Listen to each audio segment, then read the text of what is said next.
من امیر هنرمند هستم. امروز قراره در مورد یوز دیتا اینتگریتور صحبت کنیم. خب ما توی فایل های اکسلمون میبینیم که هر از گاهی یک چند تا سلول با هم دیگه مرج شدن و وقتی اون اطلاعات رو وارد هر نرم افزاری تو حوزه حالا بی آی یا حوزه های دیتا ماینینگ میکنی، اون بخش مرج شده رو متوجه نمیشه و سلولا رو خالی فرض میکنه.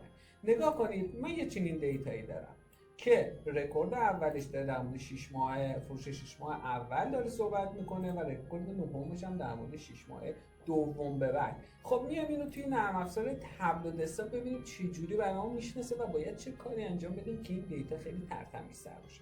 تو قدم اول از گزینه مایکروسافت اکسل استفاده میکنیم و میایم اینجا همون فایل اکسل رو انتخاب میکنیم، اوپنش میکنیم، میبینید شیت 1 رو برای من شناخت. من یه ذره سفر میکشم بالاتر بخش دیتا رو، ببینید که نوشتهش فروش شرکت در 6 ماه اول سال F2 و F3. خب طبیعتا اون مرج ها رو در نظر نمیگیره و به عنوان نال در نظر میگیره. خب وقتی دیتا سرستونش اون هدرش این اتفاق افتاده باشه، هدرها رو خودش پر میکنه.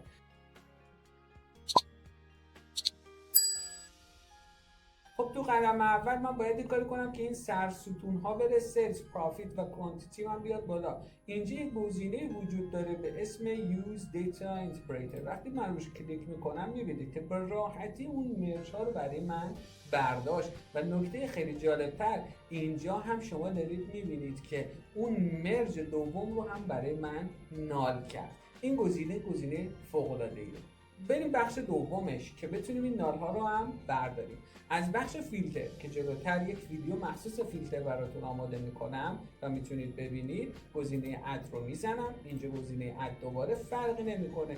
اگر شما یک ستونی داشتی که حالت دایمیشن داشت و بعد بود، اونم اشکالی نداشت، اونجا بهت نال میداد که میتونید تیک نالش رو برداری و بقیه دیتا تو بیاری. ولی خب چون عددیه من فرق نمیکنه رو کدوم ستون کلیک میکنم، هیچ کار دیگه لازم نیست انجام بدید، خودش مینیمم ماکسیمم رو میگیره. فقط شما اوکی رو میزنید. به محضی که اوکی رو میزنید میبینید که دیتا خیلی ترتمیزتر بهتون نرم افزار داره میده که میتونید ببرید مبحث ویژوالایزیشن ازش استفاده کنید. اگر این ویدیو برای کار مربوط ممنون میشم لایک، کامنت و سابسکرایب رو فراموش نکنید.